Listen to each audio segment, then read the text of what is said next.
శ్రీ విశ్వావసునామ సంవత్సరంలో మకర రాశికి ఆదాయం 8, వ్యయం 14, రాజపూజ్యం 4, అవమానం 5.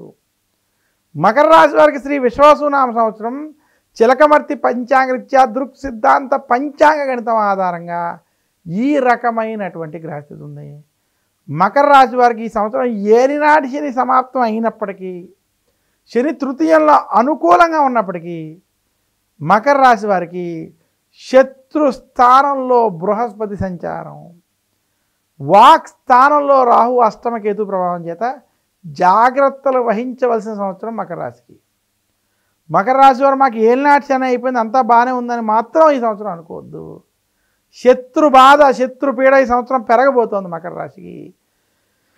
శత్రు స్థానంలో బృహస్పతి 6వ స్థానంలో ఉండడం, వాక్ స్థానంలో రాహు ప్రభావం చేత ఎదుటి వారితో మాట్లాడేటప్పుడు మకర రాశి వారు ఆచి తూచి వ్యవహరించాలి, గొడవలకి దూరంగా ఉండాలి.